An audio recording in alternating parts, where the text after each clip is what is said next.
EduExtension welcomes you to today's webinar on online teaching, challenges, opportunities and path forward. Today is 11 July 2020 and all of us have some experience of online teaching.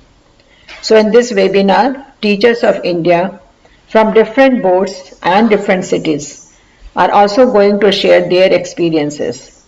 Please do share your viewpoint without any hesitation. Welcome. Tell you all that today's program has been on the anvil for a long time, and I had been talking to various people who wanted to do the workshop, but it was ever ready Malini, who has always stood by me, and she is a lady who is very dynamic. Though she has been a principal uh, at Kolkata, but she was a principal even in Mumbai. And she was ever ready to have jumped in and said, yes, we will do it. And that is how we thought of doing this workshop. Now, the workshop entitles, today's workshop is on online learning. As you all know, that it has its own challenges, it has its own opportunities, and we have to take it along with us because we don't know when this pandemic situation will end and when we will be able to have we will be able to go back to the normal. So now this is going to be our new normal. We have to learn to digitize, we have to learn to get used to this small screen. And I think we would love this way of teaching, but it has its own pluses and minuses. Now, coming back to what I would like to introduce both Dr. Mrs. Malini Goyal and Ms. Ruchika Patni. Mrs. Malini Goyal, as I said, she is an educationist and she is an effervescent principal. And she worked in the Mahadevi Birla World Academy at Kolkata, from where I came to know about her, and Lokhandwala Foundation School in Mumbai, and also at Mangalam Vidya Niketan, Kolkata. She has been a part of the Manav Vikas Kendra in the honorary capacity, which is Manav Vikas Kendra is an institution which has special and gifted children. This institution is very close to her heart, and every moment spent there, she is enjoying thoroughly. Mrs. Goyal's doctorate is in economics. After joining Lokhandwala Foundation School in Mumbai, she discovered that Mumbai University was offering a management course in education management, and she completed her post-graduation diploma in education management from Mumbai University. She is one of the very few who acquired formal training in the field of ISO certification, and under her leadership, both the schools in Kolkata got the ISO certification.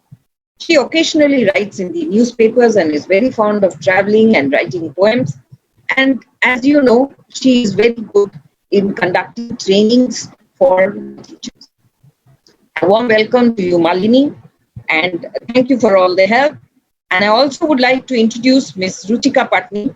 I think we should see each other from Singapore. I would like to invite her because it's the very first. I think we have lost Vinita, so I continue. Thank you, Vinita. Thanks for inviting me to speak on such a pertinent topic. And good afternoon, dear educators and everyone present today.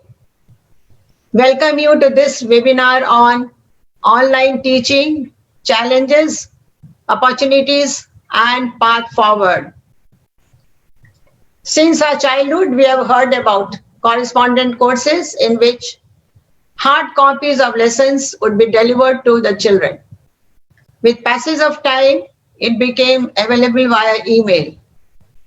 Some of us have also been a part of e-lessons. COVID-19 came into this world somewhere around December 19 or say January 20th, and its first step in India in the month of March 20. When lockdown was announced on 20th March, We presumed that it was a matter of few weeks and things would become normal. Nobody could imagine that it will not only continue but would increase its footprints. Consequently, educational institutions have been shut for the safety of our children. As time passed by, education sector felt it necessary that classes need to be conducted to keep academic session going rather than losing it. And the only way out that was possible was online teaching. This webinar deals with issues arising out of online teaching, be it student, parent, or teachers. Let us have a look at it. The webinar I have outlined under 5 headings: challenges, opportunities, mental health, path forward, and experiences. The first part, challenges, deals and covers in depth what are the challenges that have been faced by all the stakeholders.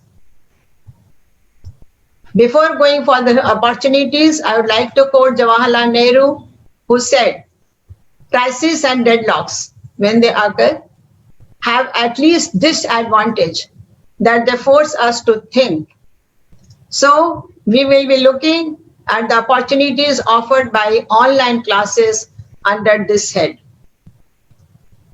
Under mental health, we will think about the mental health when we do something new or something where neither we are very comfortable nor confident. It is but natural that stress will build up. This chapter will be taken up in depth by Ms. Ruchika, who is a yoga therapist. She will deal with simple techniques to overcome physical and mental fatigue caused by online teaching and give us very simple solutions. Path forward, towards the end, I would cover action plan for future. You may like to call it carry home points. And certainly we will have the sharing of experiences from senior teachers from Mumbai, Bangalore, and Kolkata. This would give us a lot of insight of the whole situation. And then followed by question and answer, which you can put up on the chat. Let us discuss about the challenges which we faced when we started online education.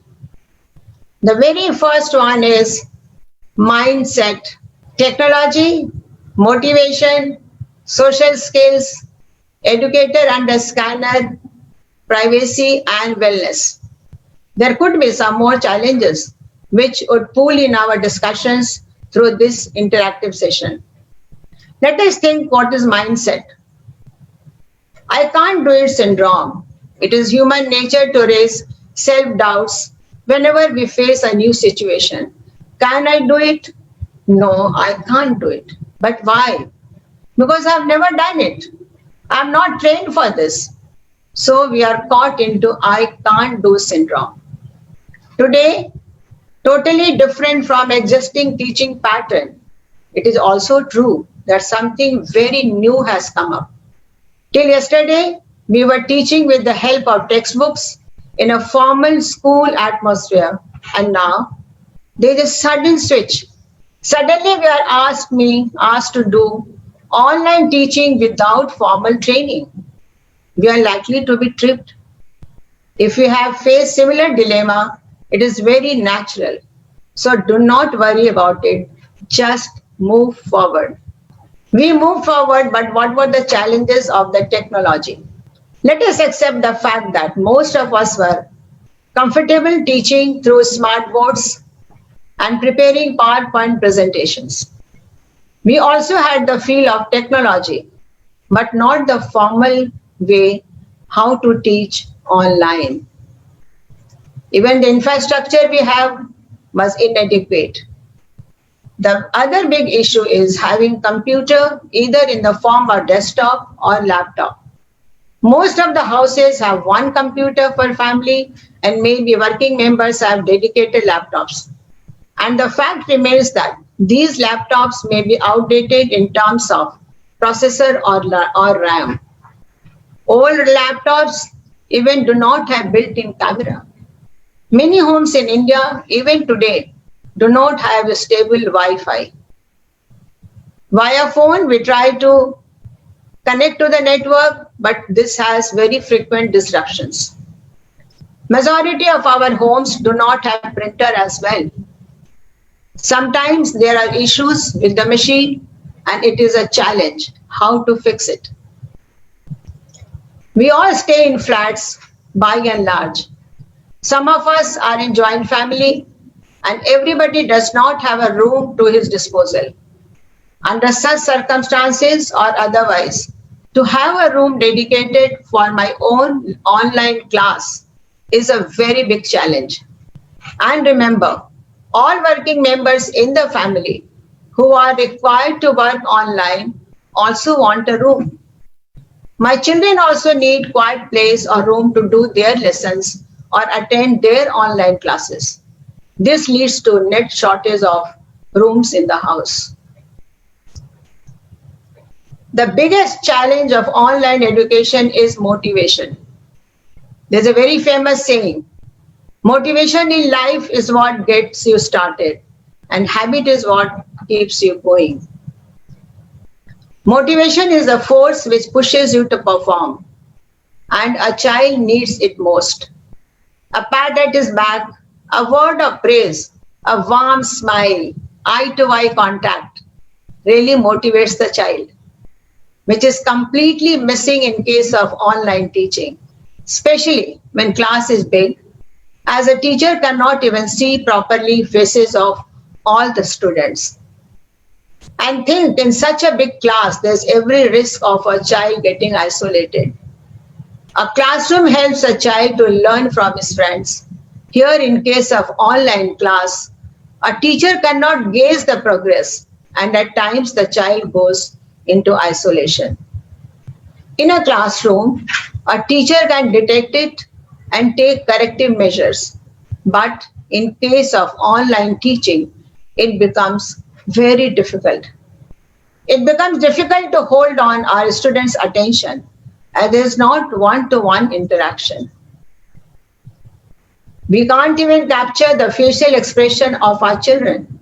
So it becomes difficult to capture the level of their understanding. Let us take up the next one, which is social skills. In a classroom setting, children learn sharing their work, sharing their lunchroom, sharing their lunch boxes, sharing their tiffin. To the extent they also share their emotions, thoughts, worries, and happy and sad moments. In a formal classroom setting, team spirit brings them together. Children learn how to adjust and accommodate under different situations. They also learn the power of cooperation, and this brings confidence in them. We have spoken a lot about the children, their problems, how are the children facing the problems, but think of an educator. An educator is always under scanner. Let us think about them now. When a teacher teaches in a class, he is the master of his own world. In case of online teaching, you never know. You just don't know how many people are watching you. It is very natural that parents stand by the side of the child outside the camera view and keep watching the way lesson is going on. Think of yourself as a parent. Maybe as a parent, we do the same thing. A teacher may be excellent in teaching, but is it possible to satisfy everybody? On other hand, your teaching is getting recorded, and remotely, maybe that is our thought. Maybe remotely someone is keeping a tab on us. Maybe the recordings are going to the management. And last but not the least, friends and relatives can have access to their classes. There are cases when the classes have been recorded and some good and some concerning comments have been posted on Facebook. But let's look at this, that such tools challenge us to uplift our caliber and skill. And we are educators, we have to move forward. Not only the teachers are under scanner, but their privacy is also at times being exposed. Think of the privacy. Let us accept the fact that teaching class lives a very humble living, while majority of the students in a private school come from very affluent background. When a teacher comes to school, she is accepted on its face value. However, when home via video gets exposed, it causes anxiety and concern. Her privacy is not maintained in her family too. Her children and family members do not know how is she teaching style, what is her teaching style, what is the group of her students, and sometimes she feels shy to conduct a class in their presence as well. I think most of my teachers can understand what we mean. You would never like the world to watch you. See a practical situation. When a guest comes home, we make him sit in the formal sitting area and not in any other area. And when it comes to classes, we cannot conduct from formal sitting areas since it may be occupied by other family members. So one tends to conduct the classes from any bedroom of self or child or elders. This leads to world peeping in your privacy, in the privacy of the teachers, which certainly nobody likes. Your occupying a room also disturbs the daily routine work of the house. The similar situation also prevails at child's end, but possibly nobody is watching him as intensely as to the teacher. And this is an issue which is difficult to find solution. And I think it will stay. Online teaching has a lot of wellness issues. While in a school, a teacher walks from class to class and floor to floor, which indirectly gives her exercise. She also stands for long hours in front of children, which at times helps her to keep fit.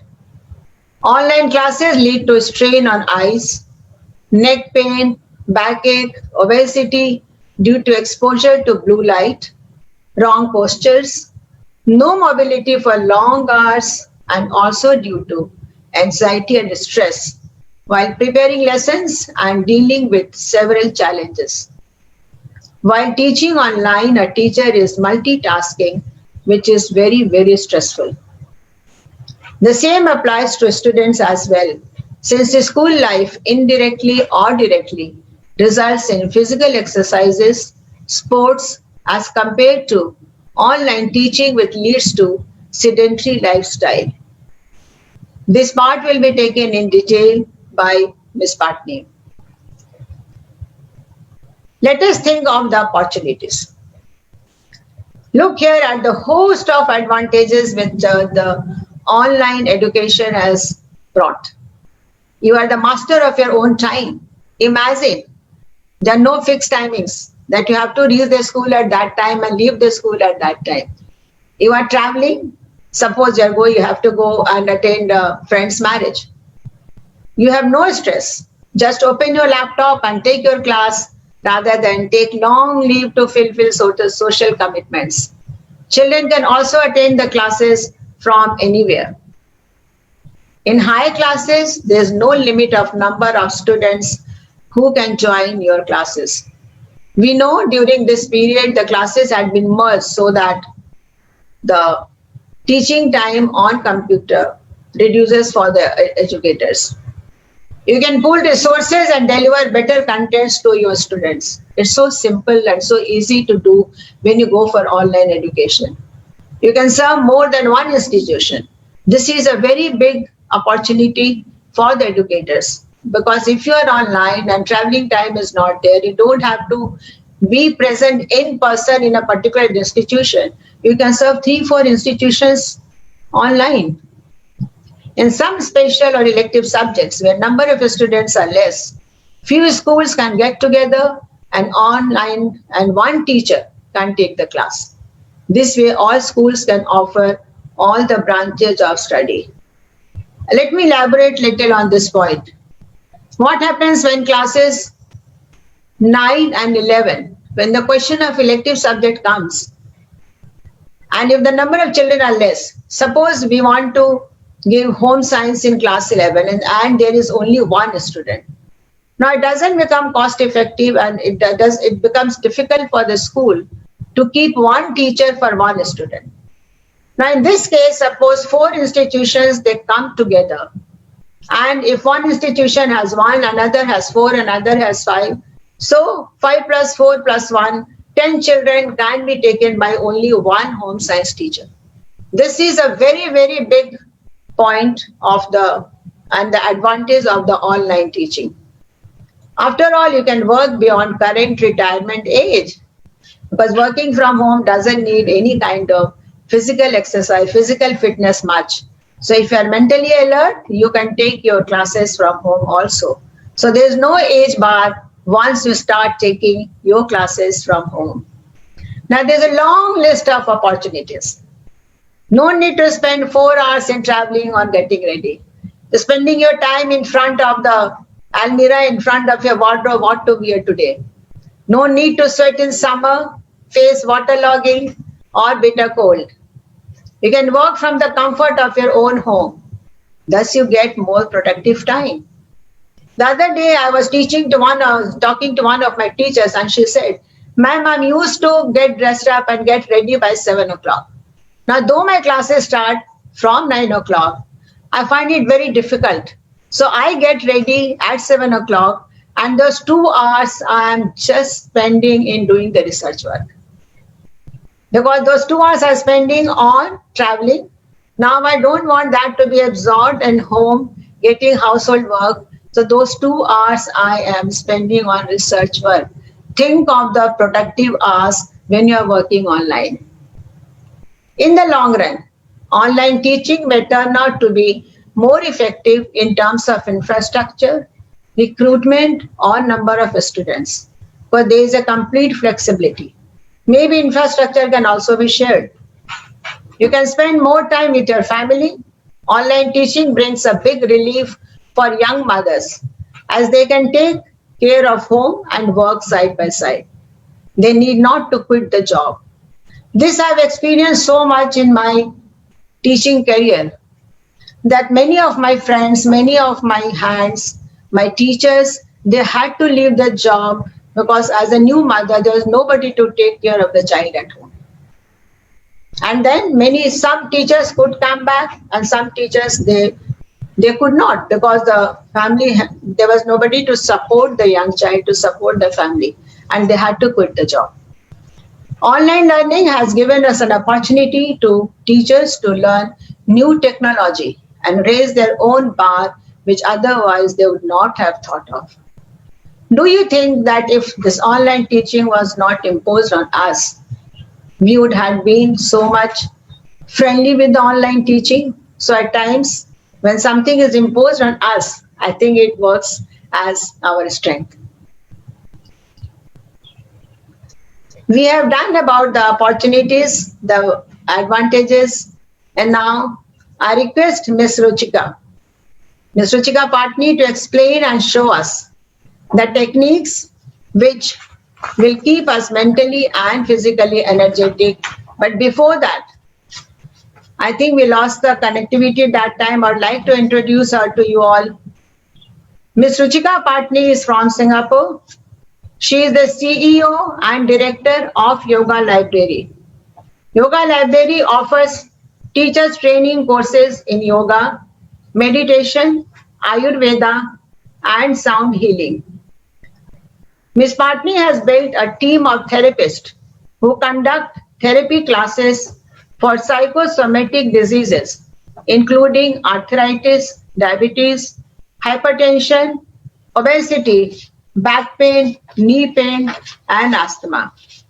She is a young yoga practitioner and therapist trained by Swami Vivekananda Yoga Library, Bangalore.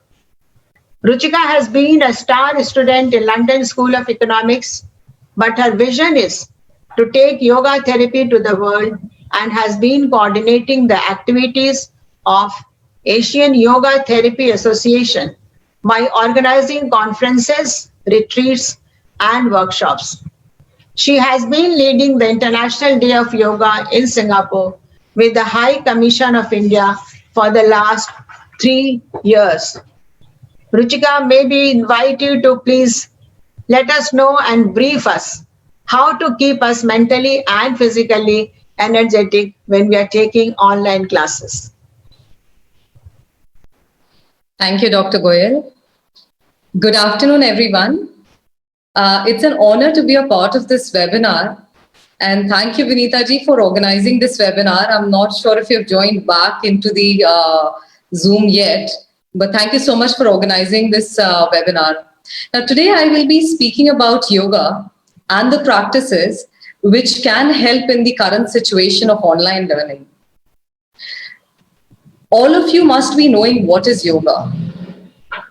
As per the texts, yoga is defined as mana prashamana upayah, which means yoga is the skillful technique to calm down the mind. Patanjali, a great rishi, has defined yoga in the Patanjali Yoga Sutra as yoga chitta vritti nirodha. Now, which means yoga is a conscious process of gaining mastery over the mind. Now, before I move on to the next slide, let me ask you all a question. And I want you to put the answers in the chat box. How many times do you eat in a day? You can just put it into the chats because you've been messaging. So I would like everybody to be a little bit more interactive. So I can see the answers 2, 3, 4 times, 4 to 5 times. Excellent. So I'll come back to that. Now let me ask, how many times do you breathe in a day? If you can again put your answers onto the chat box. All the time. Yes, but how many times? Of course, all the time.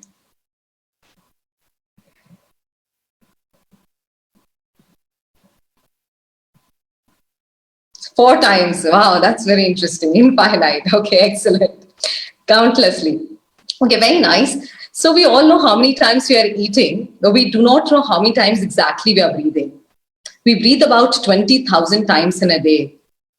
Now we can clearly see where the focus is. Breath is the life force. Breathing is the connection between the mind and the body. If you can control your breathing, you can control your mind. So asanas, pranayams are various techniques that have been mentioned in yoga to gain mastery over the mind. So now before I move on to the topic for today to cover the practices, I request you all to see this slide. That's very interesting. What do you all see again? Do you see anything which is white dots, black dots? Somebody sees both the dots. Again, if you can put it up onto the chat, that'll be quite nice. Do you see white dots or black dots? White. Okay. White and black, both blinking, both. White dots. Excellent. Okay, that's very nice. I'll come back to this slide again. Okay, Pituji, I can see that you've written white. Very nice. Okay, so now let me come back to the slide. So let's look at this one first. How about you look at this and tell me whether you see any moving circles or what do you see here?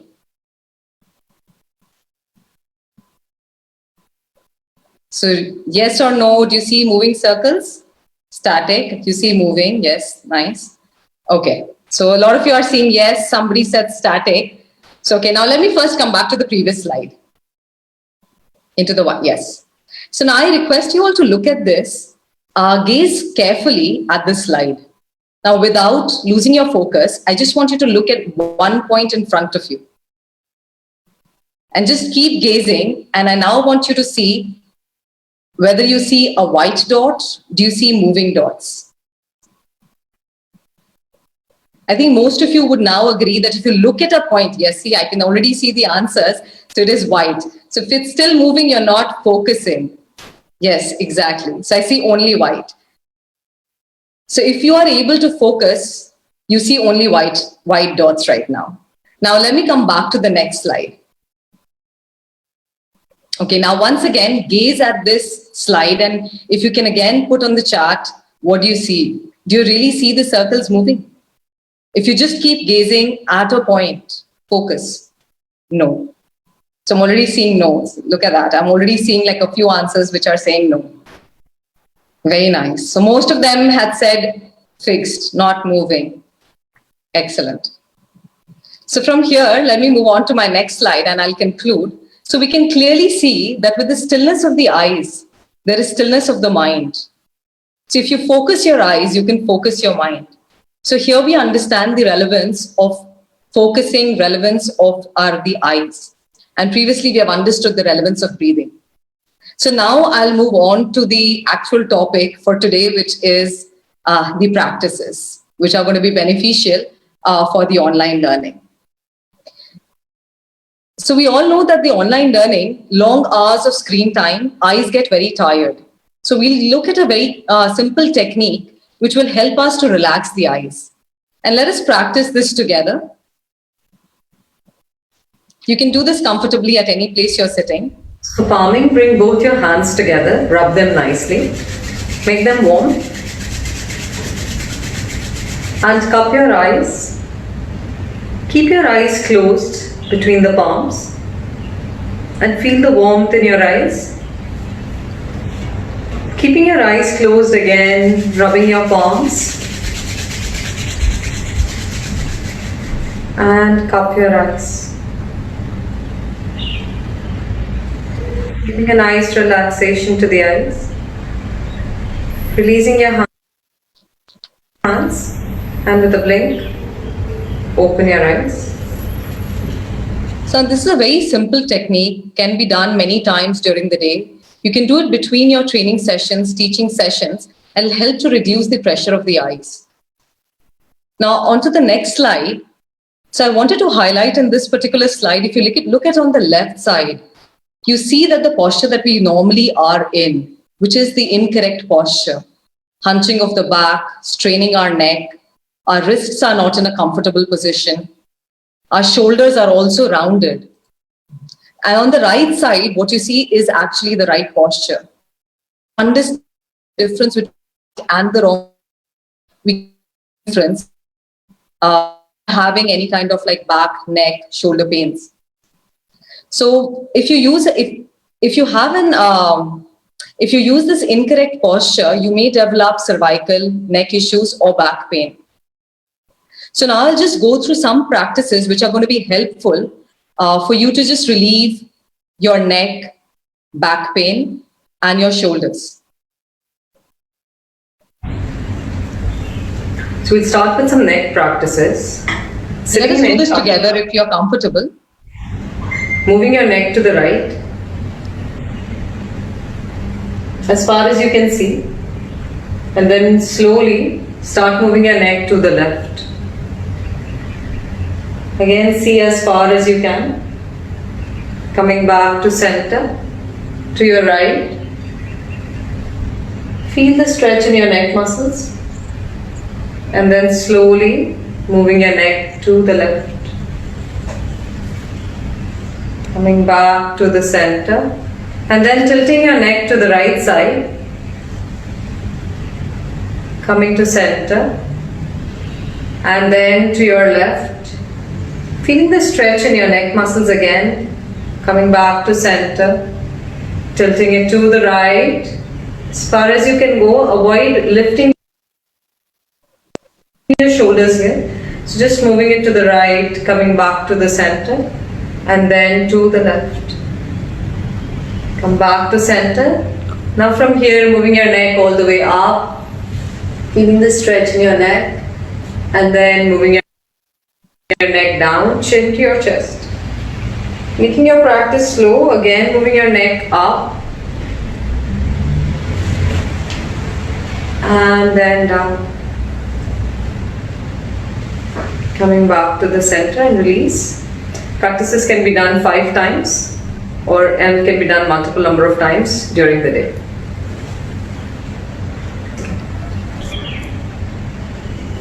Now we look at some practices for the shoulders.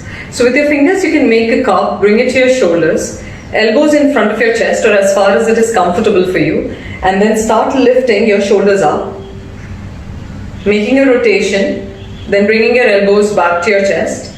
One more time, bringing it up and then elbows back to your chest. Similarly, you can do this in the anti-clockwise direction, taking your elbows back, lift up, bring it to the center. Again, bringing it back, up and to the center and release. Shoulder rotation can be done 5 times in the clockwise direction and in the anti-clockwise direction also 5 times. It's extremely good practice for your shoulders as well as for your neck. Now moving on, from here you take your right hand up, place your right palm between your shoulder blades, left hand take it from the back and try and clasp your fingers. If you cannot, grab hold of your t-shirt and just try and give a nice stretch in your chest region. That's an extremely good practice, especially because we've already seen how we try to hunch our back. So this will just help us to expand our chest and maintain our posture. So once we are done, we can release our right hand, releasing your left hand. Similarly on the left, taking your left hand up, place it between the shoulder blades and then take your right hand from the back, grab hold of your fingers or your t-shirt. You can hold and maintain for some time and then slowly releasing your left, releasing your right and come out of the ball. Now we'll see some practices for our wrist and for our fingers. So stretch both your hands, keeping them at shoulder level. Now making a fist with your thumb inside. Squeeze nicely and then release. Squeeze. So good practice for your fingers. Release. Squeeze. Release. Can be done 10 times. And now from here we'll flap our wrist up and down. So flapping down and up, down and up with a jerky movement. Down and up. Again can be done 10 times. Now moving on, making your fist with your thumb inside, we'll go for wrist rotation. So for 1, in any direction, 2, 3, again 10 times and then in the anti-clockwise direction. Once you're done, you can release and relax. So I hope you have practiced this together with the video. Moving on to the next slide. So these are some breathing and stretching exercises. These practices will help you to utilize all the lobes of your lungs, making the breathing rhythmic, uniform, and continuous. Especially very good also during the current times of COVID, whereby lungs are the key. So very good practices for you to do regularly. So let's look at the practice in the video. Hand in and out breathing. So stretch both your hands, palms touching each other. Slowly as you inhale, start stretching your hands by the side. With full inhalation, and as you exhale, slowly start bringing your palms back. Make sure your practice is slow with awareness. Once again, bringing your palms by the side, fully open, expand your chest. And as you exhale, slowly start bringing your hands back. Palms touching each other. And release. This can be done again for 10 rounds.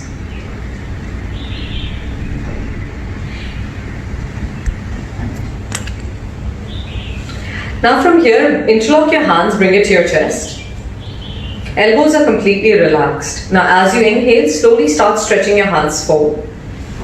And as you exhale, start bringing your palms back to your chest. Elbows relaxed. Again, stretching your hands forward as you inhale.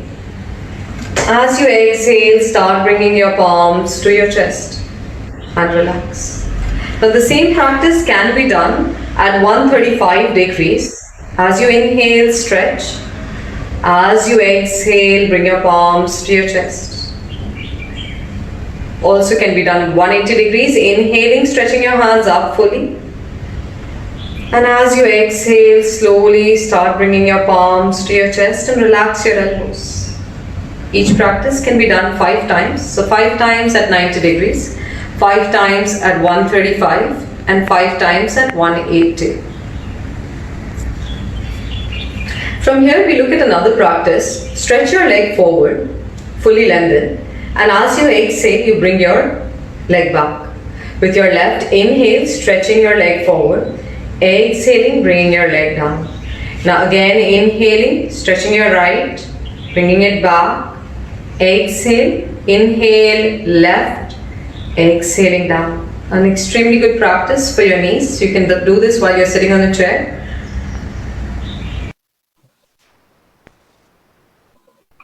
So I hope you all have understood. So I've just shown the practices 2 times. Time is a bit short, so but I hope you understand these practices and you can practice later on by yourself as well. If you have any questions, we can look at the questions later on. Moving on to the next practice. Next practice is actually Chair Surya Namaskar. So Chair Surya Namaskar, it's a dynamic practice which is very good for your muscles. Helps to boost energy, prevents from muscle stiffness, gives a good stretch to the body. It's something that, you can get the kids to get involved, do this, in the morning when you start your sessions. It'll be very nice to have them focus as well. Let's look at the practice in the video. And I encourage you all to do this practice if it is possible.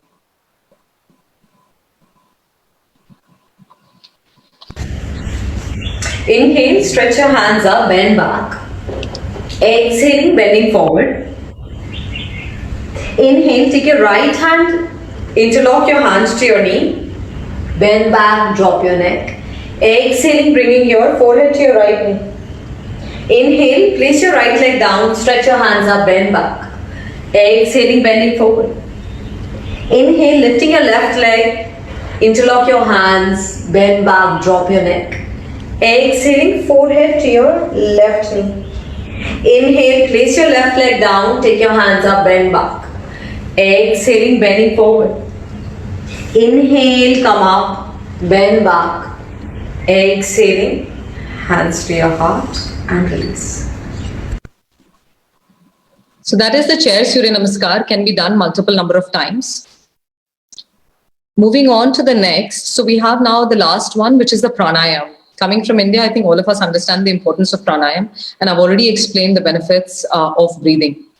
Now, these pranayam practices will help reduce stress, helps in our nervous system, brings clarity of thoughts, helps us to concentrate, and it's very good to calm down the mind, especially of the children.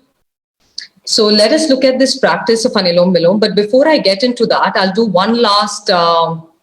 I'll just request you to bring your index finger underneath your nose.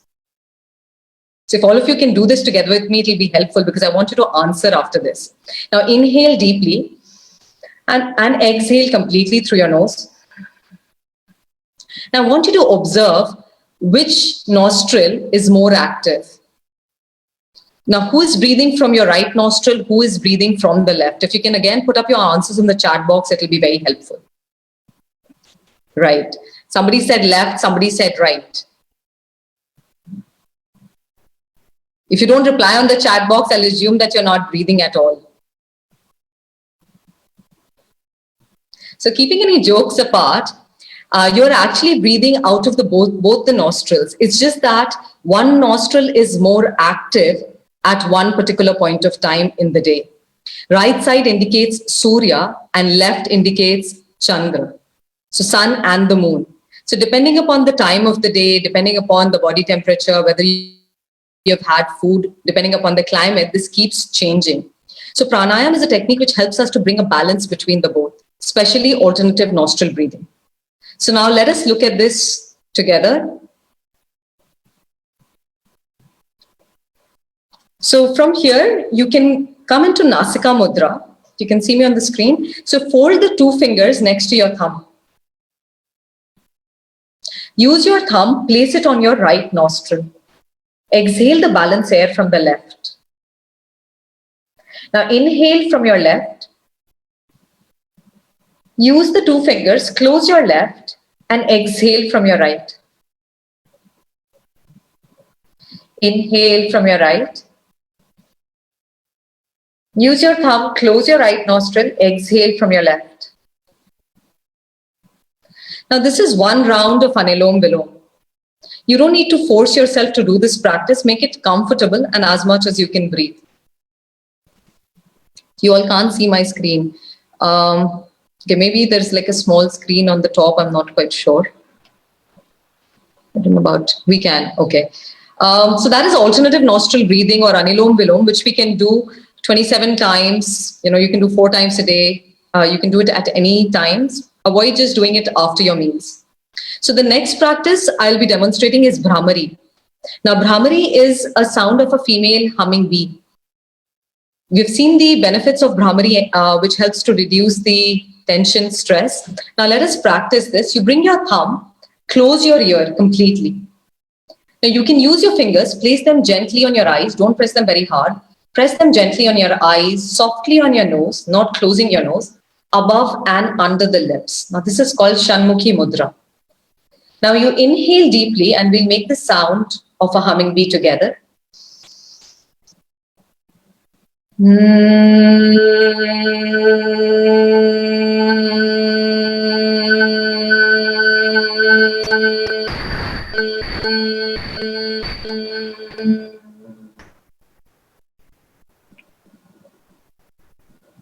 Once you're done, you can release your hands and feel the vibrations in your head region.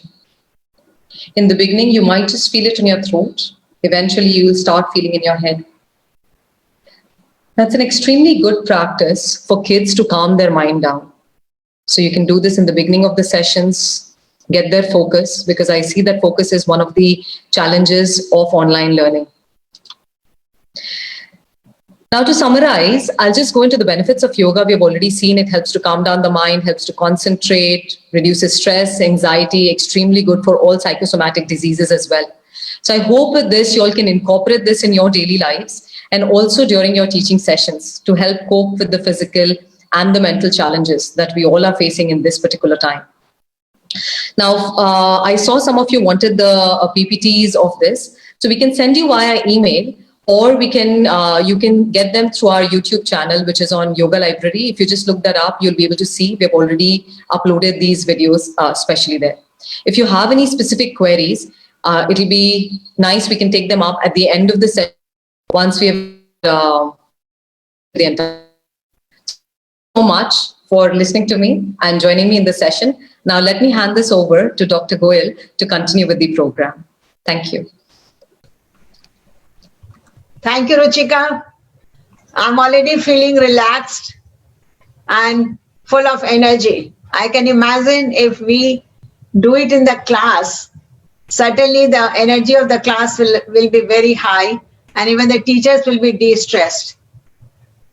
I hope all of you who are here will agree with me and will try to incorporate while taking the online classes.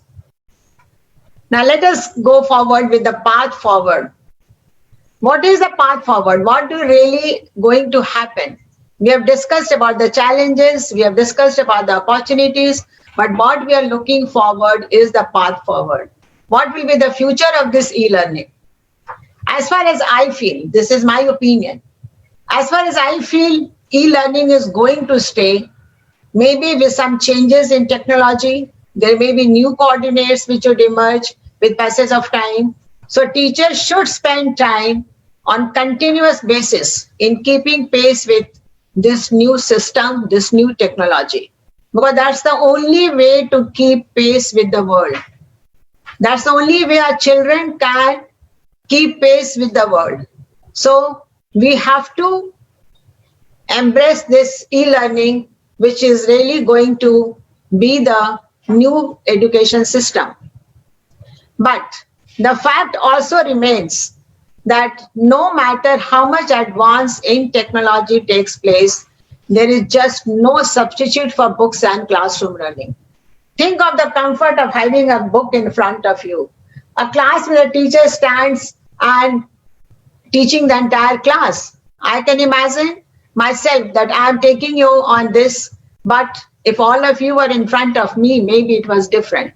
But certainly it was very difficult for me to connect to so many people from different parts of the world. So there are advantages, but these are the few things where we have to again think what kind of teaching, learning atmosphere we are going to create in times to come. I feel that classroom teaching is important and should be maintained at lower ages. The children, the lower the class, more of the formal classroom teaching is required. And as we go higher and higher in higher classes, I think the ratio, the percentage of e-learning can go on increasing. Especially think of class 10 and 12. I distinctly remember when we have the revision classes for class 10 and for class 12. We always feel that we have worked so hard, but in spite of that, the number of children present in the class is never 100%. It is 80% or 60% or 50%. And once we are ready and mentally teachers are prepared for 50%, we'll find that day the attendance drops to 40%. And which is very, very disturbing and discouraging, because for one class, my educators work so hard. And then they feel, man, what's the point on working and what's the point in taking revision classes? It's better we forget about it. But they, as educators, they can't even forget about it. They will take 40 children today, 40%. Again, the other 40% have not come, 40 plus 20, 60%. They'll take their classes again. So at that point of time, if we go online, I think it will be much more beneficial for the children. Now, what's the reason that children don't come? It's not that they feel that they are not getting the benefits. They know that these revision classes are very, very beneficial for them. But what prevents them is, well, for one class, they have to spend 4 hours, 5 hours traveling in the school, then classes, then going back. And that's the reason why they start missing the classes. So at that point of time, if we do e-learning, if we have the online classes, it's really going to help them. The fact remains in case of India that there are two major limitations for online education. First is the non-availability of laptops in Tier 2 and smaller cities. And the second is internet reliability is not there. It's very, very inconsistent. And these two are the basic requirements of e-learning. However, we find a lot of research work is going on. A lot of companies are getting involved. Very recently, CBSE has done some tie-up with the Facebook, and they are going for e-learning, taking the how to take the classes, and all those programs are going on. Now, in future, artificial intelligence is also going to play a major role. What the artificial intelligence does, if you upload the profile of a child based on their capacity, the artificial intelligence will create the curriculum for them. They will give the answers for the corrections, for the evaluation. And then that way they'll go on upgrading the curriculum as per the child's intelligence level, IQ. And this is what will be done by artificial intelligence.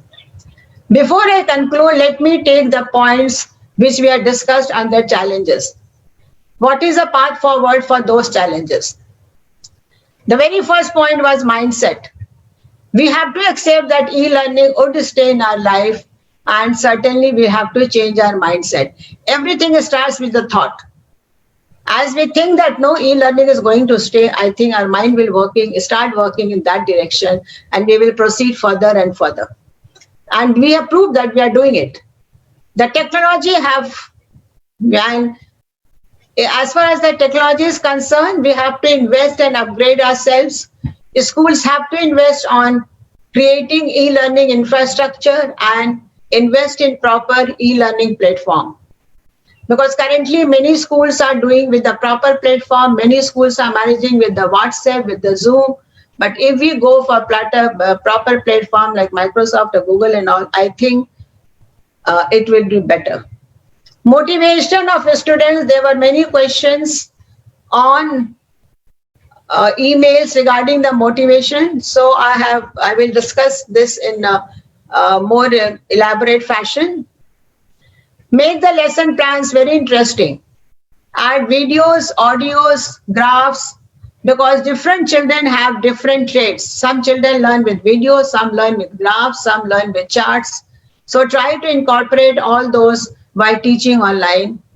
Add practical examples. Like suppose you are teaching colors. So I'm giving you the example of a very small class, the classes, the lower classes.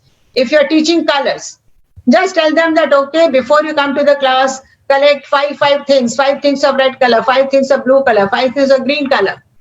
So make it interesting for them. Same thing, if you are teaching them the measurement, tell them to, okay, measure the pillow of your house, measure the cushion of your house, measure the mattress of your house. So this way they will have the idea of the length and width and cube and everything. Give questions with multi-choice answers. Yes or no marking. Give practical assignments. And the most important is provide timely feedback. The child works hard, and if the child doesn't get the feedback, he or she is totally disappointed. Respond to questions should be within 24 hours, not later, because later on, even if you respond, it doesn't make any difference to the child. Include constructive and personalized feedback, not general feedback that, okay, improve, done well. Done well should go with what? Which part is done well? Craft a weekly message. You can personalize it or you can make one for the entire class. And most important, mentally and physical health.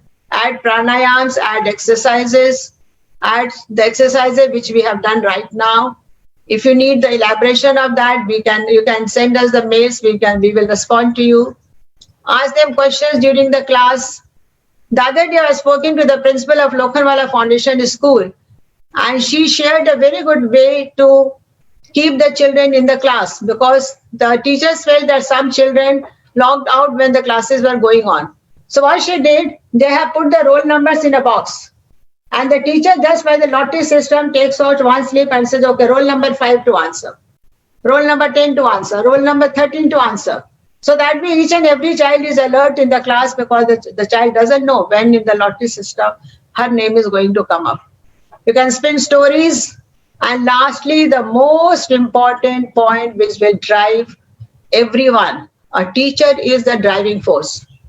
If you are enthusiastic, it will percolate down to your students, and your children will be attentive in your class, either it's formal classroom or the classes online. For high classes, you have to provide easy access to the resources. In short, I will tell you 3 points. Guiding the children, monitoring the children, and supporting. Supporting is equally important. So if you follow these 3, I'm sure you will be a happier person after taking the classes online. Now, next is social skills to be developed in the school surroundings. I was talking to Ruchika the other day when I invited her, and she said, ma'am, why can't we divide the class for the assignments into groups? In the groups of 4.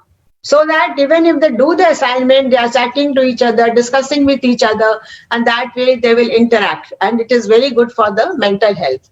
So we can do that also to develop. Educators under scanner, I think this is a temporary thing. With passage of time, this factor will completely disappear. And the privacy also, slowly we will get used to that, and we will feel it's a very trivial issue. It really doesn't make the difference. What is important is the quality of your teaching. And the wellness should be taken on priority by all the stakeholders, the management, the children, the teachers, the parents. So these are the carry home, which will be again, now we will go for the experiences of the teachers and of the people who have attended if we have time. And based on that, we will put our part, we will think of the future of the education. Now, may I invite Ms. Neelam Kakkar from Mumbai. Ms. Neelam Kakkar is senior teacher of Mumbai School. May I request her to please share her experiences as online teacher teaching. Thank you, ma'am, for inviting me at this platform. I'm highly privileged to be here.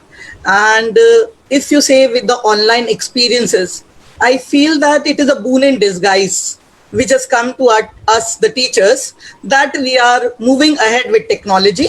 Yes, when we started with online teaching and this word came to us from our principal, the management, we felt how, why. And when we started off and when we got the responses, the first apprehension was that whether if I'm not able to see the children, whether I'm audible to the children, whether my screen is visible to them. So we were just asking them, am I audible? Are you able to see my screen? And the responses we got from the children, yes, ma'am, you're audible. We are fine. We are enjoying it. So that boosted up and we thought that we have to move ahead with this. But yes, if you say, if I want to say that, Neelam, are you there? yeah, I'm there, ma'am. So when we got this, we felt now the next part which came to us was, will I be able to take my assignments on time? So for that, we came up with a condition. Okay, we can have online assessments. We can record our sessions so that those who are not able to assess, maybe because of the net problem, maybe because of some other hindrance, they will be able to see our recordings. They will be able to get back to us. And yes, if you say, I'm very, very thankful to our management, our principal, to give us a very good platform with Microsoft, where it was taught to us in a very wonderful way, and we are able to share everything to our children, and I'm really enjoying it. But yes, the formal teaching where we were seeing the children, where we were interacting with, and the mischief which was going on in the class between the teacher and the taught, that is really missing, which I feel should come back for some time or somehow, which the children also enjoy and we also enjoy. So thank you, ma'am, for making me a part of the session. Thank you, Neela. Thank you, ma'am. I could see that it was direct from the heart, and all of you are enjoying online teaching because you all are well trained to do that. So I think training is a very important part if we want children. Yeah, children. Because if you are trained properly, if you're given the right guidance, which we have got, it is a wonderful experience. Yes, so some kind of training is required to make it more successful. But you are also convinced that teachers have accepted it as a boon. Yes. So it's something which is going to stay, and teachers would love to do that. Yes. Thank you so much, Neela. Thank you. May I request Ms. Shraddha Agarwal from Kolkata to share her experiences. Shraddha is teaching in a well-known institution in Calcutta, and she is quite at home in case of online training. I think she is the one who trains the teachers of the school. So Shraddha, your viewpoints are very important for us. Please let us know about your experiences. Good afternoon, everybody. Thank you, Mrs. Goyal. Thank you, Dr. Goyal, for inviting me for this platform. It is indeed a pleasure, jumping into something which was very unknown to the teachers, very different from smartboard, very different from chalk and pen, chalk and talk procedure. But what I've learned over the time, there will be some teething problems. But if we prepare it, being prepared is the most important thing. So if we keep our resources already, in shortcuts, it becomes very easy to screen share it with the children. Then, involving the children in the class, I'll tell you about some sites which you can, you can just have a question, just one question. Everybody who is online will get that question, and they have to do it within those 20 to 30 seconds, So you are aware, like www.mentimeter.com. I'll write it in the chat also. So it has, you can base some questions on suggestions there on your topic which you're teaching. You can prepare it overnight, and then you can share it with the class, and you can make sure that your children are paying attention to what you're saying. This is one way of involving children. As Ruchika ma'am kindly stated, we do a little bit of 5 minutes of, a stretching exercise for the children also. And I do it with my children so that they get motivated. Yes, ma'am is also doing it. Another thing I have seen with online thing is, we've collected, a lot of material from children, what they are doing, talking about their hobbies. 5 minutes of that educational time, if you can just take out those 5 minutes where you can talk to the children about their hobbies, like, mandala art, they're doing such beautiful things. What we have done is we have collected this and created a virtual exhibition which was sent to the children with their names written in their drawings. That really motivates them, that they're being appreciated not only for academics but also for what they're doing in their homes. Even if they're, painting a very good, somebody has painted a blanket, somebody has done a painting at home, somebody has prepared a dance. So we've just put that in a virtual exhibitions. So if we do research work, it really gets a lot. There are so many, sites which offer you, templates which you can use. In fact, Powtoons, if you do lower grades, Powtoons have a lot of animated informations, animated things which you can use for your classes, which makes the classes very, very interesting. And being prepared for a teacher is the most important goal to make the class more interesting, especially for higher, since we have to communicate more, lot of academics in the higher grades. You have to make sure that your research material, what you've prepared, is in the form of concrete, precise ideas which can be presented to the children.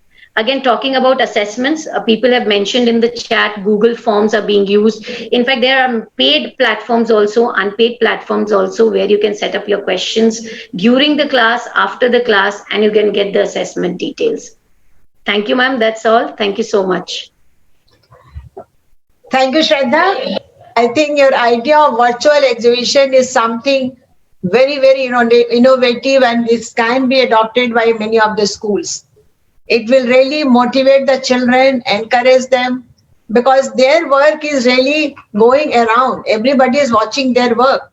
So this is something very, very motivating, and it is certainly going to have its impact when you take the next class. Suppose today we have put up the exhibition of the work of the children, and tomorrow when you're having the class, I think that is there in the mind that this is the teacher who has done so much good to us.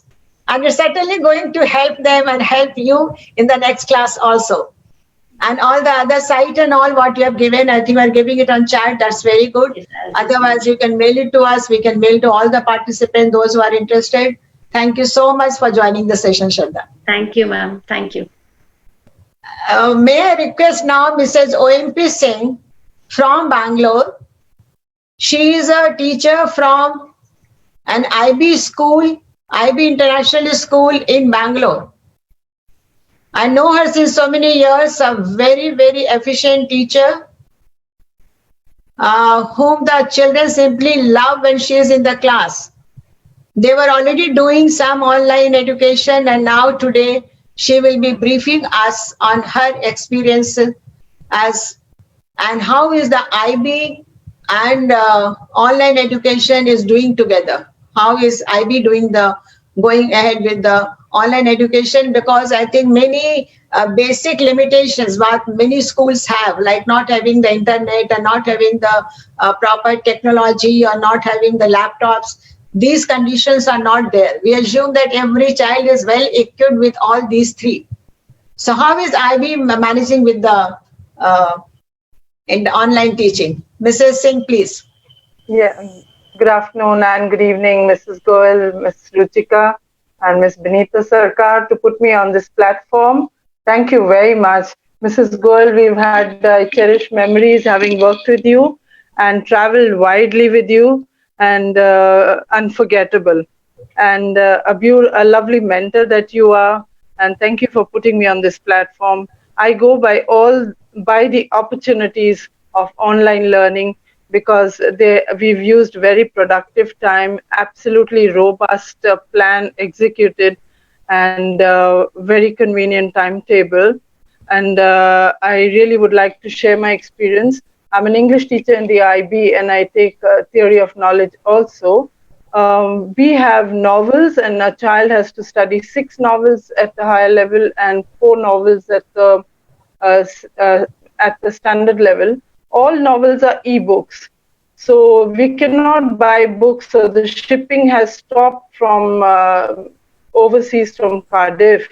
So the e-books have to be read online, and children have to, the school has to make it available for them. The teacher can mail it to them. and these novels are studied, and then children make presentations. The presentations are recorded. I was shocked when I moved from Calcutta to see that every child had a laptop and walking around 15 years back. I put in 15 years in IB. And you can imagine we are discussing online now. And the moment I was put onto online and teaching and carrying my laptop, I was very worried every day. What am I going to do? Will I make a fool out of myself? Will the children help me? But of course, technology and children help me a lot.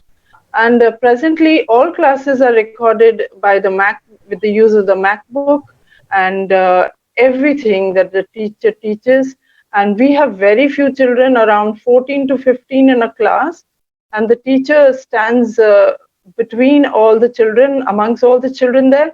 And again, children have to make presentations. There's a lot of peer learning. And the advantage now is to be able to teach a child who is on the other side of the globe also, although timings may differ for the child. So, but we stick to the Indian Standard Time. The ability to go truly global and reach out to foreign students. And a quick research portal is always there.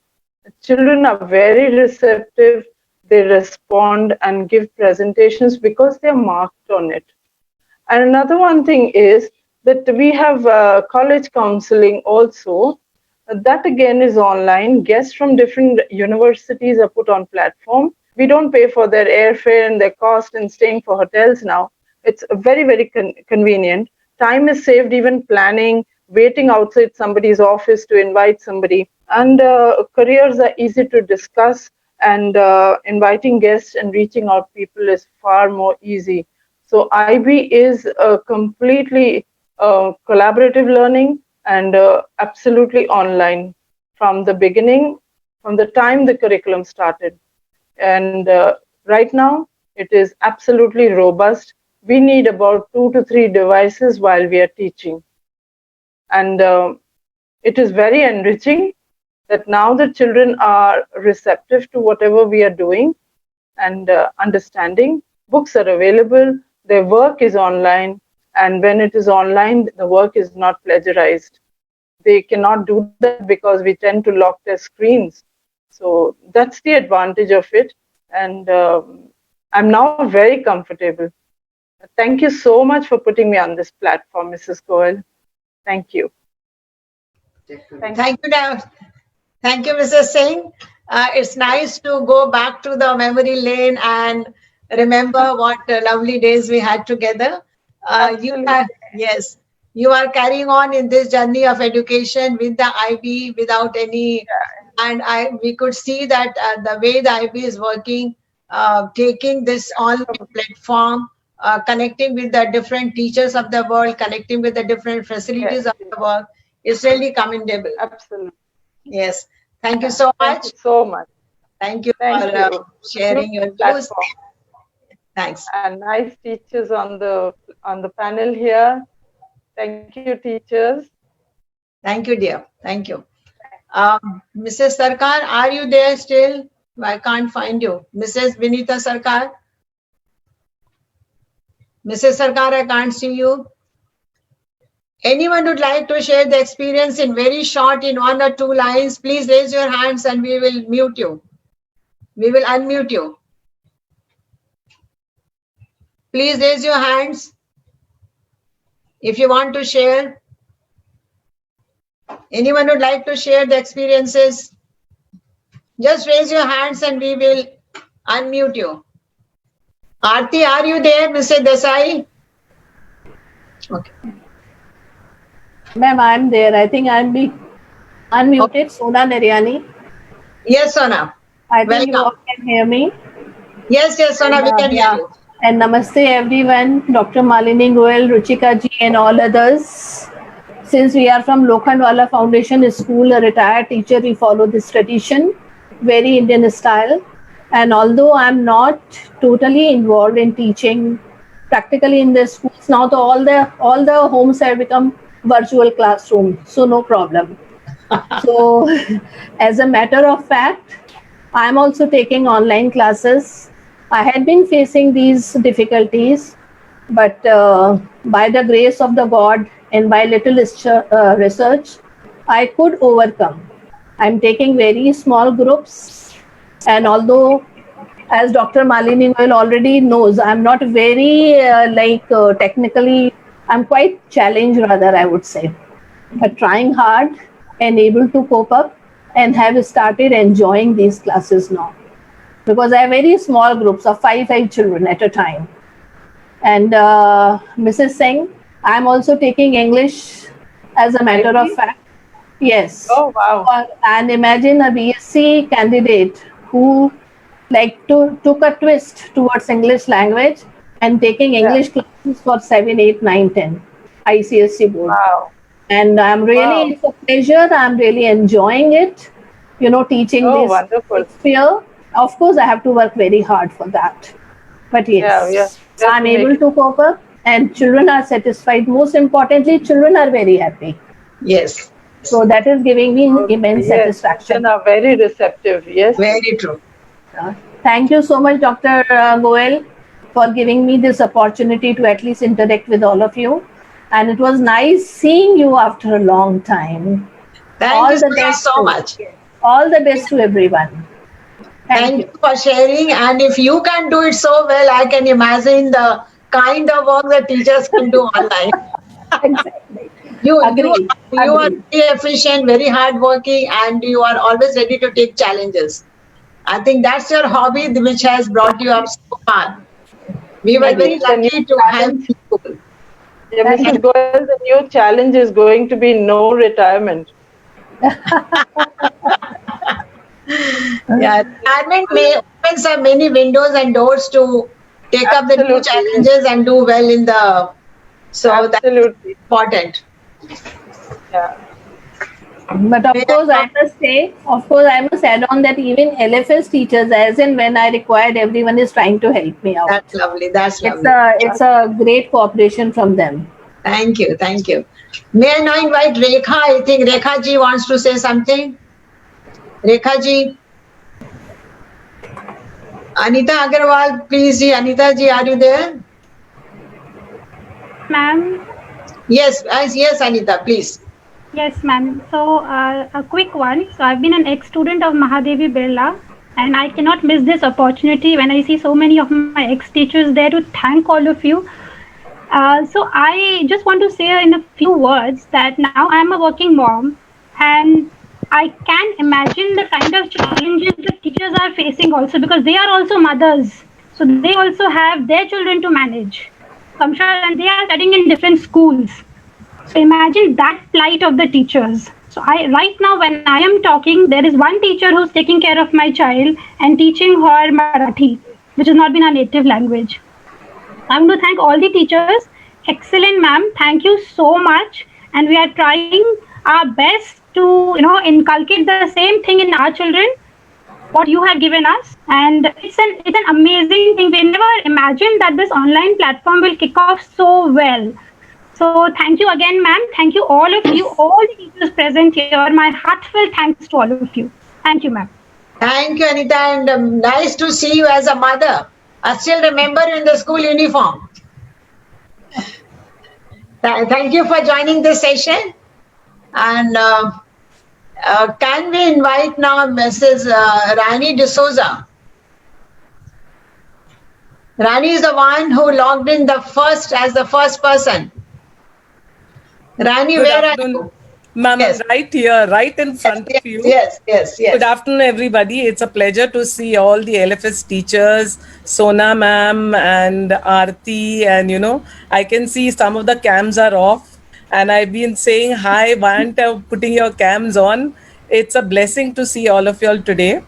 And I would just love to share that, the e-platform is doing really very well. I feel I'm a radio jockey every morning, because when I switch on my cam and I see my children, I first try to play some music just to see if their body is moving, their hand is moving, and, to see their reactions to what is being done.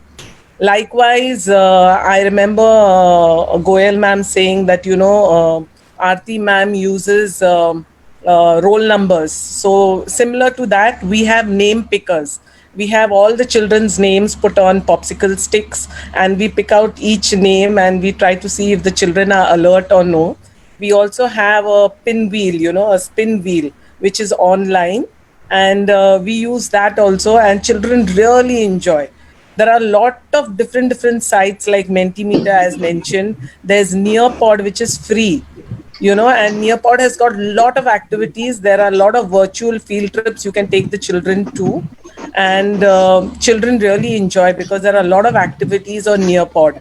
So what I would suggest is, next time we meet like this, we should share our resources, so everyone can gain from learning. And e-learning is a superb platform because children are really enjoying. Along with children, parents are learning, and parents are saying also that we never knew that this particular concept, whether it's English, math, or science, could be taught to children in this very way. So parents are also learning and revisiting all the concepts that are being taught by the teachers. So it's a good platform to learn, and to learn always and keep learning and being active. That's what I enjoy the best. Yeah, thanks, Raini. And I remember how you used to draw the lines in the lobby and make the children run and do different kind of exercises in and out and all that. So yes, thanks. I'm sure in Dubai also you are sharing these views, and you are always very successful. I see the kind of things you are doing on Facebook. Please carry on with that. All the best to you, Raini. Thank you so much, ma'am. I think a school is known by the leader. So may I request now the principal of LFS, Miss Bisho, she is Miss Aarti Desai, please to share her point of view. Yes, Aarti, please. She is the principal of Lokhandwala Foundation School, Mumbai. Yes, ma'am. Good evening, ma'am. And good evening, everyone over here. It was great to see you, Rani, and Mrs. Naryani also. I enjoyed the whole session. The yoga session was really wonderful. And I think that is one thing that needs to continue, especially with online teaching, and for the students to relax in between their breaks that we give them. They need to do these yoga exercises. Well, ma'am, as far as the online teaching is concerned, it was a great experience. I must say that it is a great experience, and it's a vast field out there. The internet has so much to give you, and you will never stop researching. And as Rani said, if we start sharing our resources which we are using, there's endless learning over there for us. And if the attitude on both sides, the teacher and the taught, is positive, I think together we can put together a lot of skills and learn a lot. Yes, as times go on, there are new skills that we will acquire with this online learning. It is here to stay. And there are some skills which we are worried about eliminating, such as writing in notebooks. So students, I remember Rani being so particular about the cursive writing. True. So Rani, we are now moving to a point where we are teaching children to type rather than to write.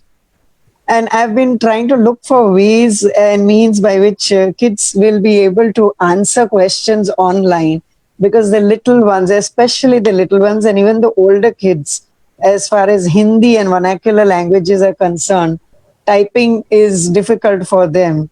So I was looking at the various features given by Microsoft, a feature which allows you to put in your voice on the class notebook.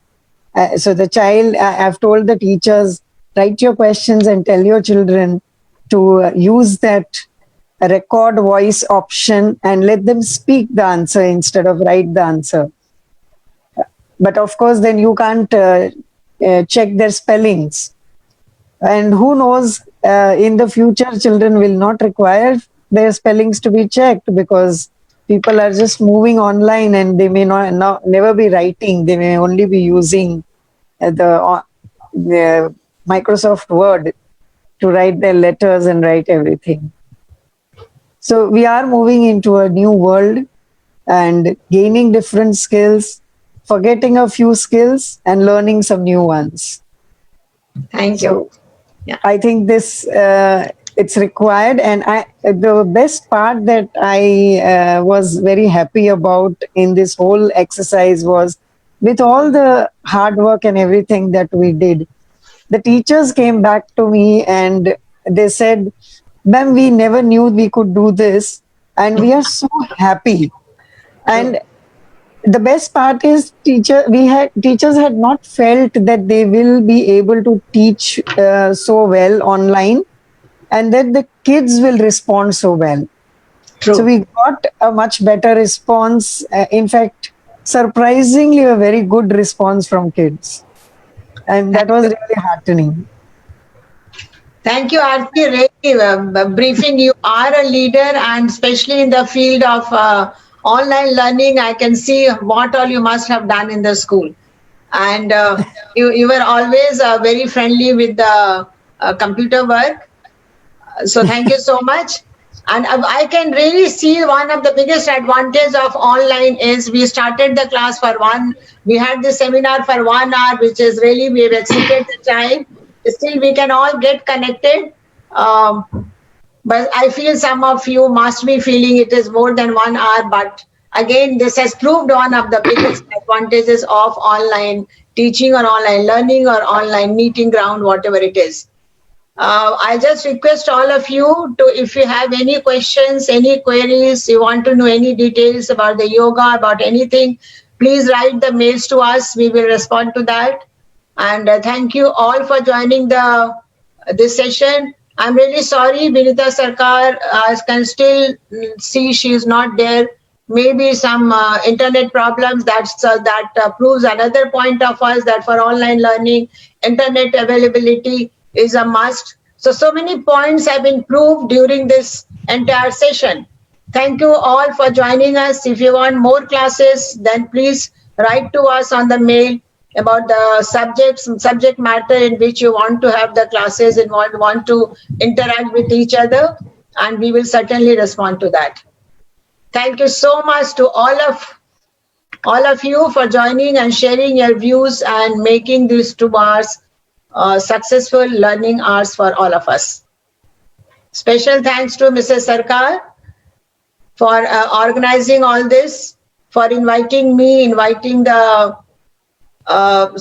speaker with the yoga. As a yoga therapist, I think most of us feel that yoga is a must, and yoga is something which is compulsory, necessary for the mental and physical well-being, especially in the days when we are going for online learning and teaching.